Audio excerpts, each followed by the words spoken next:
Good morning and welcome to the Measure What Matters New Hampshire webinar, Success Without the Stress. I'm Molly Redfield and I'm the Communications and Event Manager for New Hampshire Businesses for Social Responsibility, or NHBSR. NHBSR is a statewide membership organization that promotes sustainable business practices in and around New Hampshire. Our events and programs are designed to bring together a network of businesses, nonprofits, and individuals that are all committed to doing well by doing good. We inspire and support companies and organizations in their sustainability efforts by helping to provide them with the tools and resources they need to advance their own sustainability goals. Measure What Matters New Hampshire is one of our newest programs. This program helps companies assess their impact, make improvements, connect with resources and experts, and celebrate successes. This webinar is part of the Measure What Matters New Hampshire program and will help you and your team find strategies to manage stress, which is especially fitting during this time of year. Now, I would like to go over a couple of logistics. First, this webinar is 30 minutes long. Oh, actually, it will go into an hour long. The audience is muted to decrease background noise, but attendees can ask questions by typing them into the Q&A or chat. Both of these functions are available on your control panel, which pops up when you move your mouse to the bottom of your screen. Lastly, the webinar will be recorded and a link to the recording will go out in an email to you tomorrow. And with that, I would like to introduce you to today's webinar presenter, Crystal Farley. Crystal has a rich and varied background as a combat vet, leader in technology, and CEO and founder of CFAR Beyond the Box, which helps organizations find communications and stress relief solutions. She is excited to bring her expertise here with us today. Thank you, Crystal, for joining us. Thank you for having me. I'm excited that you allowed me to present today. Like you said earlier, it's an important topic this time of year. I feel like as we wrap up the end of year and go into the holidays, stress is heightened. And so, any resources and tools that I can provide, I'm absolutely thrilled to do. So the caveat to the going into 30 minutes, over 30 minutes today, is that we have participation via Q&A. So if you do have any questions, please feel free to throw them in the chat. And I know that Michelle and Molly are looking at that. So thank you everybody for joining us. So I'm going to go ahead and start sharing my screen now.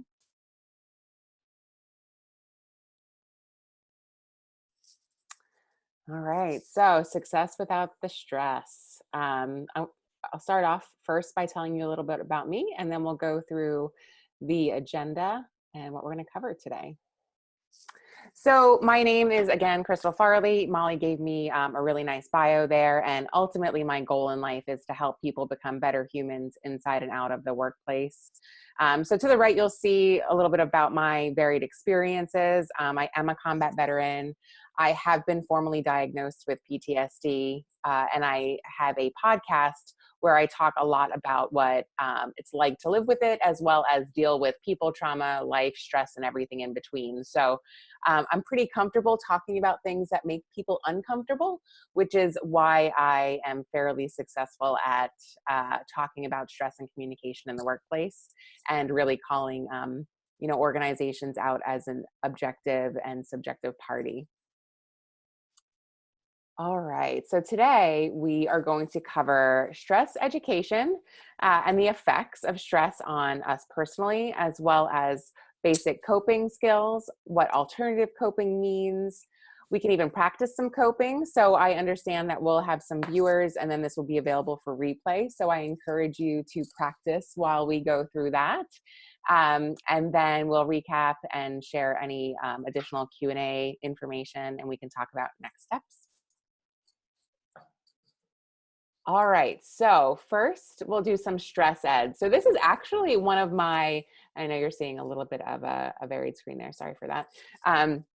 This is one of my most favorite topics to actually talk about, because people don't necessarily realize what stress is and what effects it has on us personally. So when you think about the definition of stress, it's often the response is what the response on your body physically and emotionally is. So oftentimes people will say anxiety, the feeling of butterflies in the stomach, some tension in your neck, feeling like sweaty or high blood pressure. And yes, those are all symptoms of stress. Absolutely. But that being said, that's not actually what the definition of stress is. And so when I explain to people what stress is, I often will say it's anything that really will change your emotional or physiological state, right? So even if you were to touch your wrist, for me, I touch my wrist and my skin is a little bit of a pink tint normally. So when I push down on it, I see white. I'm actually applying stress to my body. And so, that can be good or bad. And so there are different types of stress, and different types of stress have different effects on our body. So when we think about stress, there's good stress and then there's bad stress, right? So good stress is considered, it's called eustress. And so I often will tell people to think about euphoric experiences, right? So eustress, euphoric, and those are things that you get really excited by. So, for me, it's when my daughter's laughing, it's like the most wonderful noise in the world. And that gives me eustress.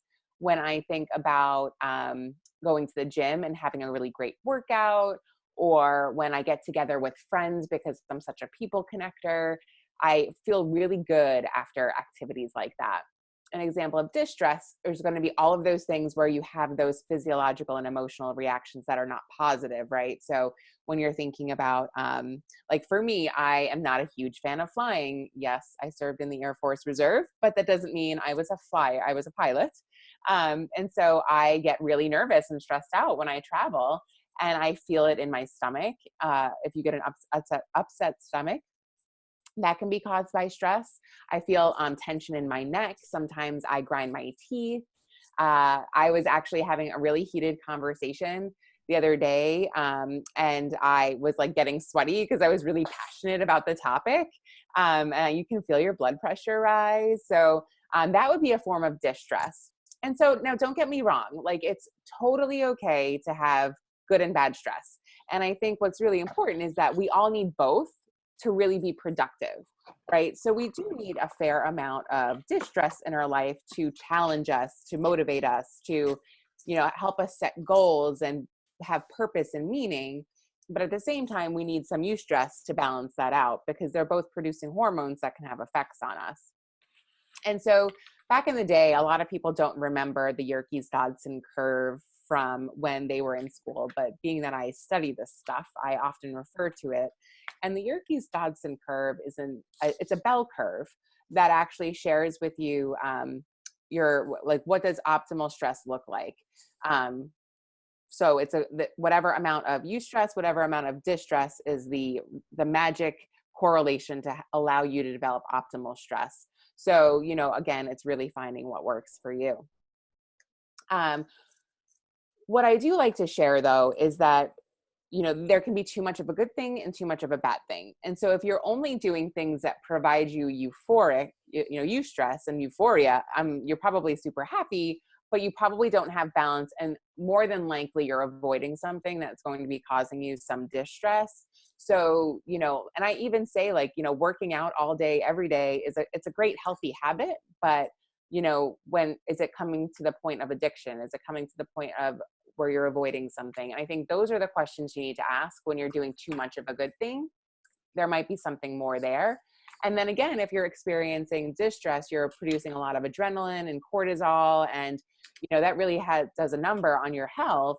And so you need some of that, the positive, the dopamine, the serotonin, to balance that all out. And so that's a really great segue into talk about what the effects of stress are. And so this is where I usually educate my workshop attendees about the adverse childhood experiences.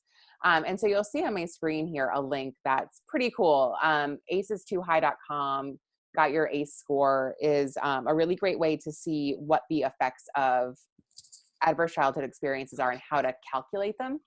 And so what the Adverse Childhood Experience Survey does, and anybody can access it, like I show here, it's available online.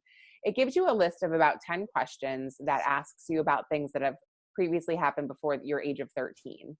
And so it's things like, were you neglected? Did you view, did you ever feel unsafe? Did your parents get divorced? Things like that. And then, so whatever your score is how you rate on the adverse childhood experience scale. And they can provide you with some pretty concrete data on how that will affect your life.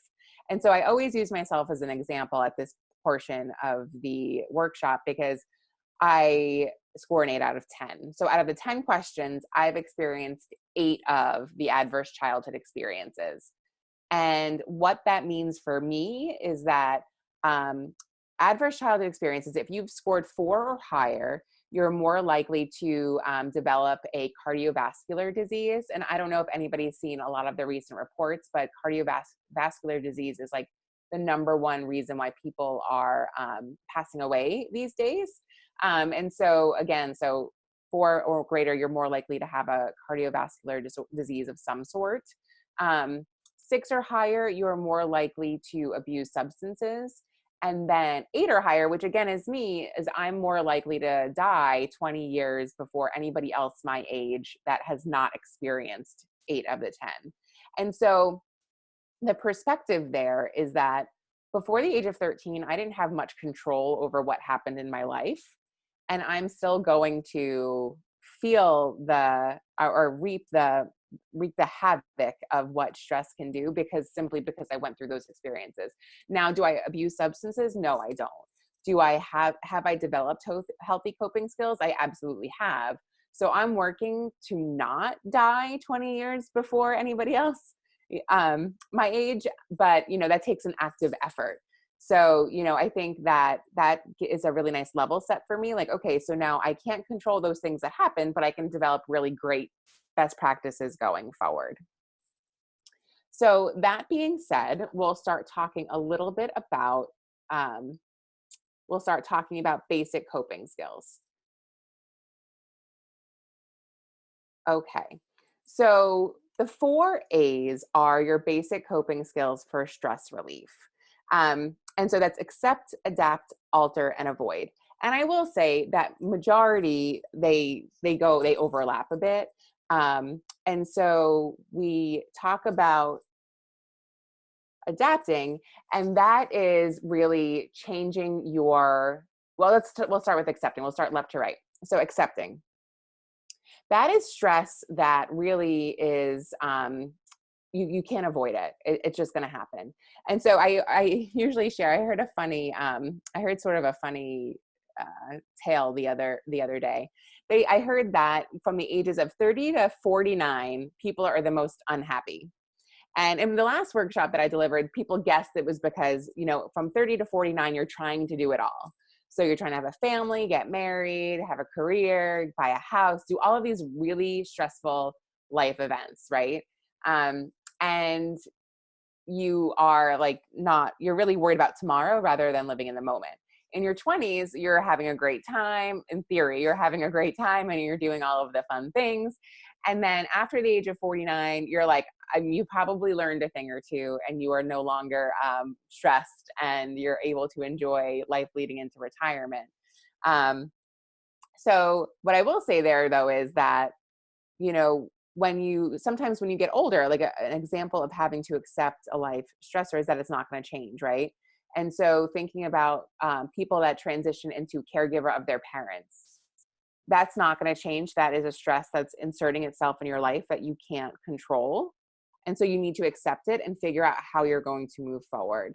Accepting is really understanding that you cannot change the situation, you cannot control it. And now it's really moving into self-care and promoting your own well-being to ensure that you're taking care of yourself in order, in fact, to deal with the accepted stress.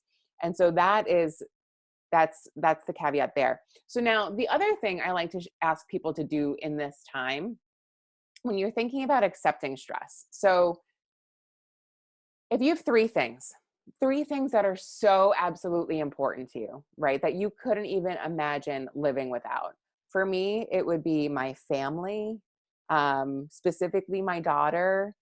And then I couldn't imagine living without without love in my life. So for me, relationships are really important, and I like to be surrounded by people. So those are three extremely important things to me that I just could not live without, right? That's the asset list. That is what is really important to you. So I encourage all of you at this time to write down at least one thing that is just so important to you that you cannot live without. And when you're encountering stress, and I'm sorry, sometimes you want to know what? Sometimes my daughter, she's not going to be real kind to me, and probably vice versa. But deep down in that moment, if nothing is changing the fact that she's still in my life, then it's no big deal. So if I go to the grocery store and there's long lines because it's that time of the year, or if I am sitting in traffic because everybody's traveling at the same time, really just thinking back to my asset list, okay, it's not affecting my relationship with my daughter, my friends, or my husband. So really, it doesn't matter. So really shifting that mindset. Um, and so if you have that one thing that you write down, you could put it on a Post-it note, you could put it in your car, you could put it, on the backdrop of your phone. And really just looking, taking that moment to reflect back on what's important in life and how the stress that you're enduring is not nearly as important as that. It really is a powerful tool. Because truly stress relief or dealing with stress, it's a cognitive skill. Anybody can learn how to do it, but you have to practice it like anything else. Adapting to stress. So that's, changing your environment, your behaviors, your actions to adapt to the stress that you encounter. And so what I usually will share for that is, I will relate it back to your conversation with a coworker or a partner. And, sometimes like I'm a morning person, so I get up super early. I get up at 4:30 in the morning. I go to the gym and I'm like ready to go. I am just ready. And some of my friends are not. And so, I have to adapt my behavior to cause less friction in my relationships, because I can't have a conversation with some of my friends at 6 o'clock in the morning like I can others. So it's truly changing your how you go into a situation in order to receive what you most desire from it. If you are having a situation at work where you are not getting you're not getting things in a timely manner, it would be adapting to that environment. So if you're consistently not getting the paperwork you need to complete a project on time, perhaps you need to reevaluate the process and adapt and change to make sure that you can accommodate the team. So it's really looking at how you can change the moments to make it easier to literally accept. Altering, again, it kind of goes back with changing. Adapting is more like you're changing yourself, where altering is altering the experience or the environment. So the example I'll usually give there is that my daughter has sensory issues. So things or places are sometimes too loud for her. And so when she was younger, it was actually more stressful for me to bring her to a carnival than to, try to, like push on her the experience of going to a carnival, because kids should go to carnivals and they should go on rides. I had to take myself out of it because that was the expectation I was placing on myself, and actually think about, okay, so what is the best environment for her to be in? Let me change that. So figuring out something else to do rather than doing the norm. So really changing your delivery, changing how you communicate, changing that goes along with adapting and changing your own behaviors, but literally changing the environment. I always say, and this kind of goes into avoid, if you don't like somebody, why would you interact with them? I will say you can alter your circumstances with friends and family this time of year.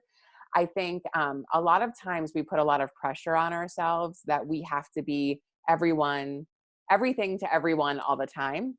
And that is an expectation we are placing on ourselves, right? So we are expecting that we understand or we know what people will feel like in the future. And that's not real. So we need to alter our perception of that. And we really need to set some clear boundaries for ourselves in order to present and preserve ourselves this time of year. And so, every night of the week, there's an activity or an event to go to. You don't have to. You don't have to go to all of those events. At what events will you provide the most value and perhaps gain something from? I think it's really being very clear and specific with what you hope rather than with what you hope and need rather than what you think everybody else wants or needs, because more than likely they'll be understanding, but we just tell ourselves these stories. Avoiding, that's literally just not doing something because you are stressed out by it. So if I was to be actually getting up every morning at 4:30 but hating life, I wouldn't do that anymore. If there was somebody that I just was like oil and water with, I would just avoid that person. It's not participating in something that's literally going to provide you stress. And so, again, that's a great practice this time of year. If on the podcast, even I've talked a lot about estranged relationships lately because, the holiday season, I feel like brings up a lot of emotions for people. And it's really hard to we get caught up in the, I want this, I want that. I wish I had this, I wish I had that, when really we should be grateful for what we do have. But it's hard to not get out of that cycle, or to get out of that cycle. And sometimes avoiding a situation is easier than actually presenting yourself in that situation for the long term. And so again, it's similar to my daughter not being, well behaved in high sensory environments. Same thing for adults, right? So if, there are going to be people at an activity or an event that we are just not going to be in the right mental space for, it might be best to avoid that environment, because truly it's not fair to anybody else if we're not showing up and expecting it to be about anything but us. Okay, so if we don't see any questions, we'll move on. So we talked about accepting, adapting, altering, and avoiding, and all of these basic coping skills sound really easy. And I know why, I know that it's easier said than done in some cases. But I always share that, if we're not strong enough or we're not going to value ourselves enough to protect our well-being, why should anybody else? And so to have the expectation on others is unfair. And so we have to have that standard for us first. But this is also where alternative ways to cope can come in, because the textbook ways, while they're accurate, are not always easy to do. Mindfulness, breath work, and meditation are ways that you can alternatively cope with stress. There are definitely other examples of healthy ways to cope with stress. Would love to hear from the audience if you want to throw in some comments there on what you do. But, yoga, exercising, going for walks, being out in fresh air, walking the dog is something that I absolutely love. So it's really anything that you can really, enjoy, right? That provides that good stress that can balance the bad stress. So mindfulness, I like to talk a little bit about these three that are up here right now, and we'll go into, some practice. But when you think about mindfulness, a lot of people are intimidated by the words meditation and mindfulness. They're one and the same. So meditation is a form of mindfulness and vice versa. We don't have to sit in a room by ourselves trying to close our thoughts off, listening to our breathing in silence to meditate and be mindful. That's actually the most advanced form of meditation. And it's not realistic that we're going to be successful doing that.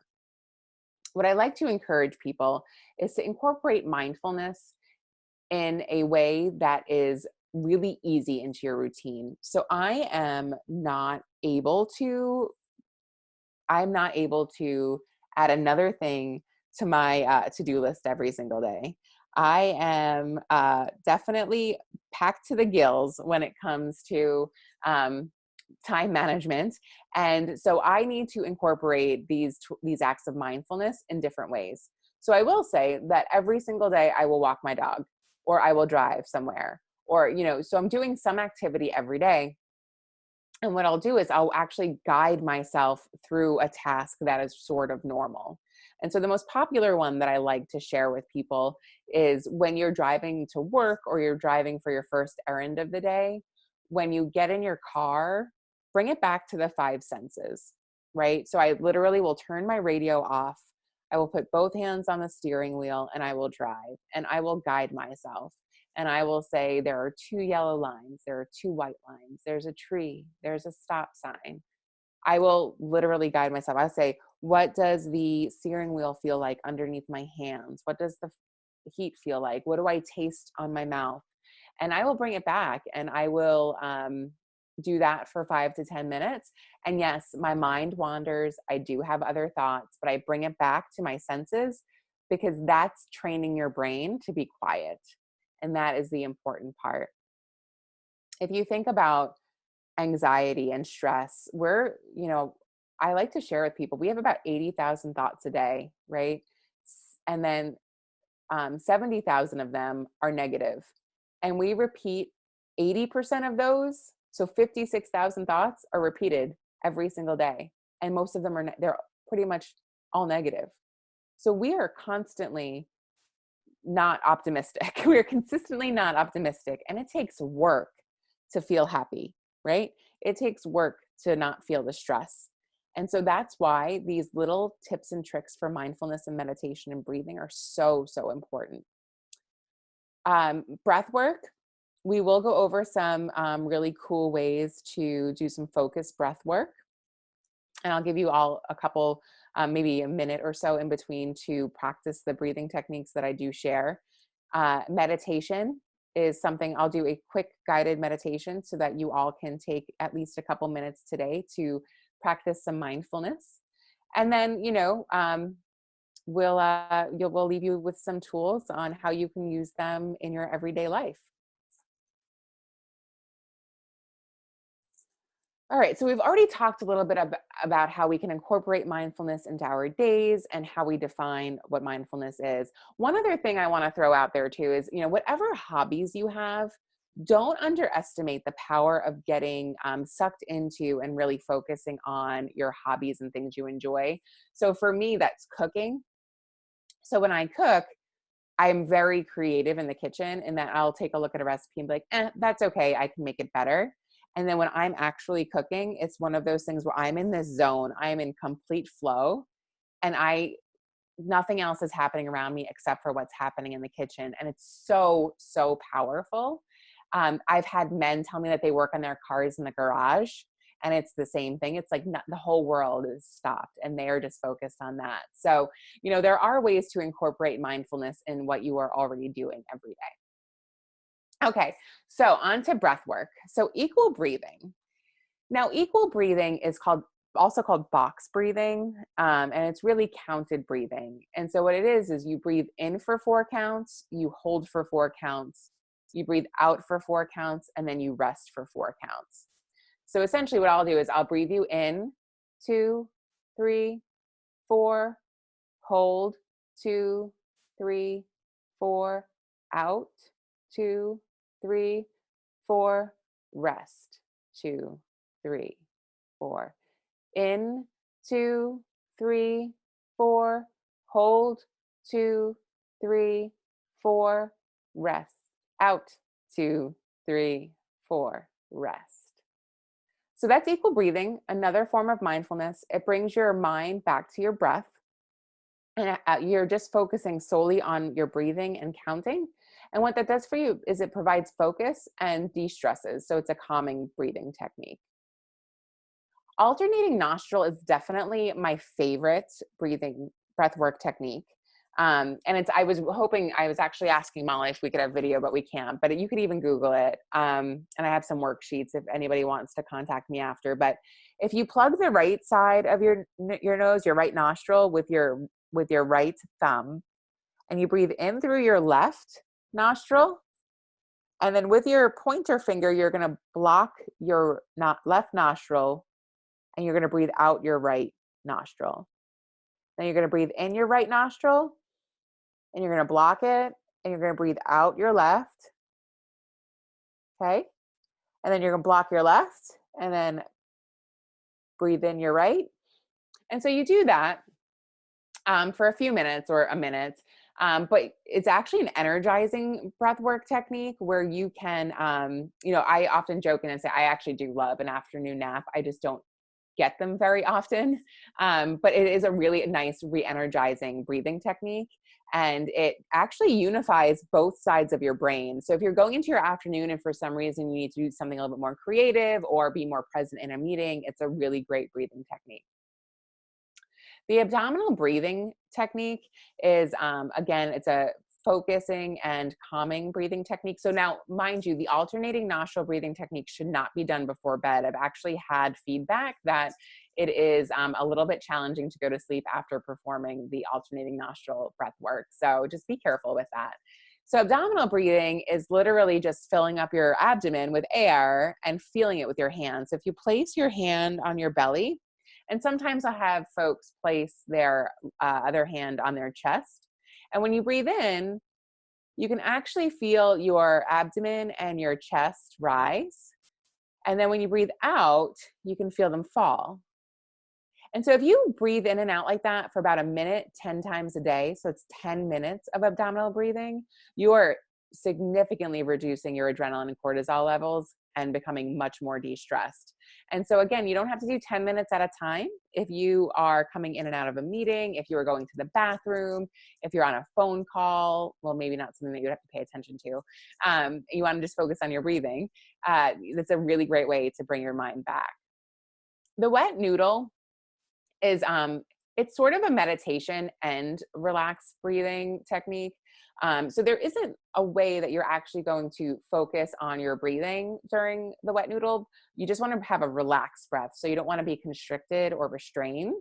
But the wet noodle is literally just feeling your body tense and relaxed. So you start by squeezing your toes and releasing your calves and releasing your quads and releasing your butt and releasing your pelvis and releasing your stomach and releasing your shoulders. If you feel tension in them, you can raise them and let go. Clench your fists and release. Remove the tongue from the roof of your mouth and unclench your jaw. And then you do that another time. It really does, it really is a meditative practice, mindfulness practice. But I will share with you that I've received feedback on several occasions now where the wet noodle helps adults and children as young as the age of 2 go to bed at night. So rule of thumb is that it should take no longer than 2 throughs of wet noodle while you're sleeping after your routine, and you should be in a mind space to go to sleep. If I wake up in the middle of the night, it takes me 2 times to fall back asleep. So essentially you're tricking your brain, right? So you're training your brain to think about what your body feels like rather than all of those things that are going wrong or that you need to do or what you forgot to do and all of that good stuff. So the wet noodle is a really great technique.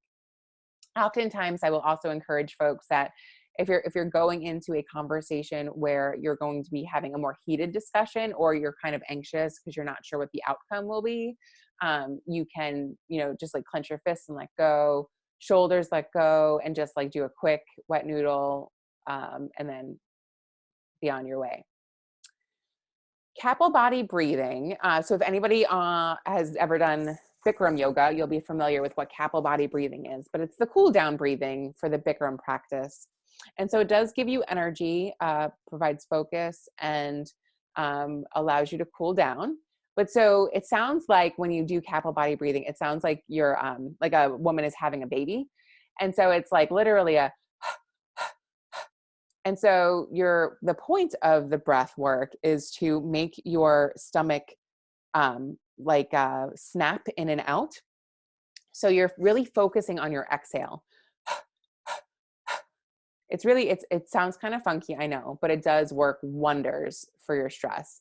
The one thing I didn't share earlier is the vagus nerve is the largest nerve in your body, and it starts in the roof of your mouth and then goes through you into your lower intestine. 80% of your nerve endings are actually a part of the vagus nerve. And so Kapalbhati breathing, because it does go, the breath is coming through your mouth at a high speed, at large force, you are actually reinvigorating that vagus nerve. When you experience high levels of cortisol and adrenaline from distress, you're breaking down that nerve. And it can cause a variety of different issues, to include those stomach issues, those gut issues, constipation, diarrhea, all of that good stuff. And so singing, forced breathing, and anything that's really invigorating your mouth muscles will allow you to do some really nice healing work to your body. And so lastly, we have meditation, and then we'll do a 2-minute meditation. But before we get into that, I just wanted to stop and pause and see if we had any questions. I saw some notifications come through. Okay. So, one question that we have is how we can encourage everyone to practice stress management in our workplaces. Oh, okay. Well, we'll talk about that after we do a meditation. So that's a great question. All right. So we're just going to do a quick meditation, just so everybody can see how easy it is. And I will guide you through it, and then we can talk a little bit about what we can recap and go through the Q&A. That's a really great question. Okay. So I'm going to have everybody, I do recommend, even though I can't see you, you can pretend I'm watching. You can close your eyes or just look down in front of you. When you're in a group meditation, your eyes open is just a lack of privacy for the people that are also there with you. And focus on your breathing. So just breathe in through your nose and breathe out through your mouth. Breathe in through your nose and breathe out through your mouth. And just feel comfortable noticing what your breath feels like going in through your nose and out through your mouth.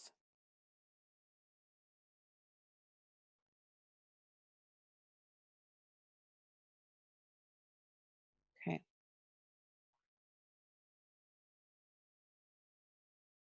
Your mind might wander, but bring it back to your breathing, back to the feeling of the air that's going in through your nose and out through your mouth. Feel your body on the chair.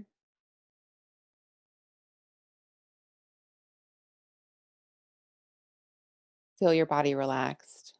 If you notice any bits of tension in your shoulders, release it. This is what relaxation feels like. Remove the tongue from the roof of your mouth and just bring your mind back when it gets distracted to the breathing and what it feels like through your nose and mouth. Do a body scan.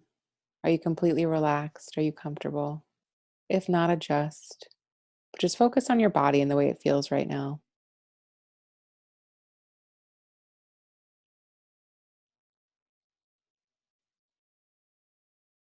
And breathe in through your nose and out through your mouth.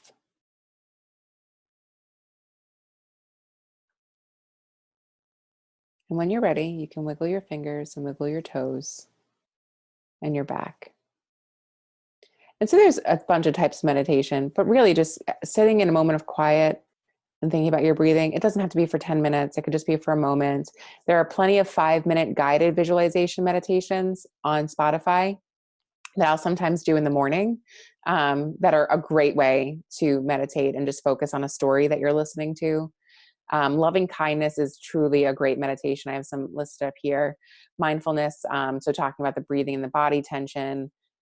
Zen meditation is breathing in your thoughts. And so that's one where you actually, you want to take note of your thoughts. It's a little bit more advanced than transcendental is super advanced mantra and spiritual based meditation where people actually say that they can go into another layer level of the universe. So I would just start with a guided meditation, super simple, plenty out there.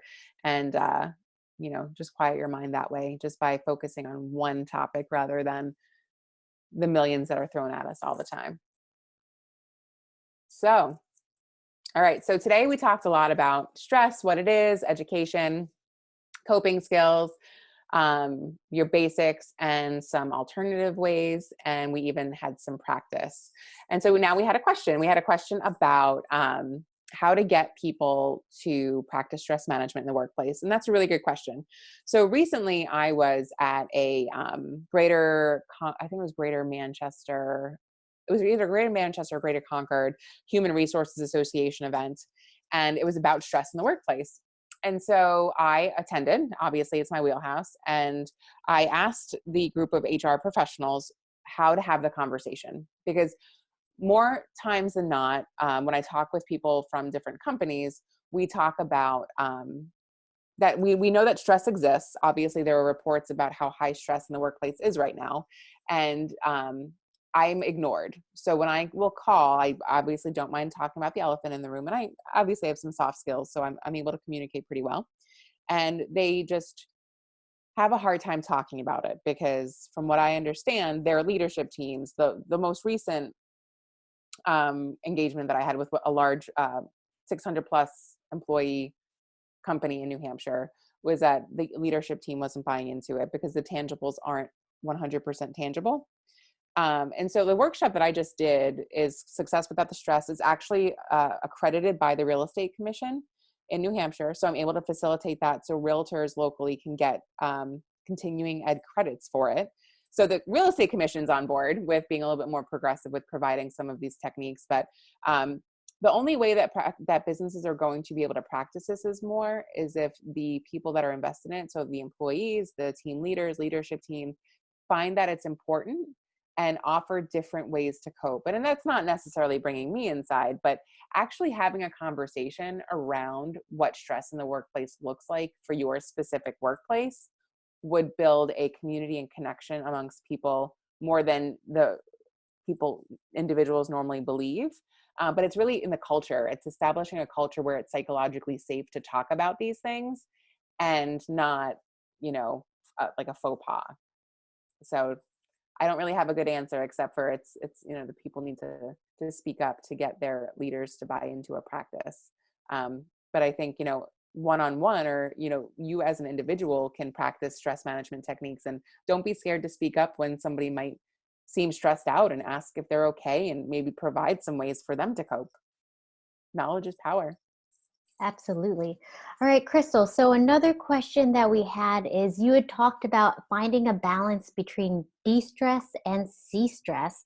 So what are some kind of markers or signals that you look for in terms of when that balance is off? Because it can be so difficult when you're in this mode to just take a step back and realize, hey, I need a recalibration here. Sure. And I'm a master avoider, so I'm actually really good at that. So I think it depends on what you have identified as your norm. And so I'll give you some, for examples for me, but for me, I start forgetting things. So I am very good at time management and composure are my top two competencies. And so as soon as I forget something, I know that there's something off and I need to slow down and take a step back. That's a big indicator for me. I think when normally you're a social person and you are finding yourself more isolated or wanting to be alone, that's a big indicator. When you are having a lot of conflict in your interpersonal relationships, that would be an indicator. Internally, if your digestion is off, that's like the number one indicator. If you're having headaches, if all you want to do is sleep, if you just, have you had 5 minutes to yourself? I think a lot of times we get so busy that when we're busy, and all of a sudden we stop, we'd be surprised that we're overwhelmed with emotion and we're not sure what to do next. And so I think it's really looking at what your norm is and how it's different. But again, it takes effort, right? So, it's easy to stay stressed. I think we live on stress these days, but we have to intentionally slow down in order to find the balance. Absolutely. Great. So now that concludes our question and answer portion of the webinar. Now, if you have any further questions about today's presentations, I encourage you to reach out to Crystal.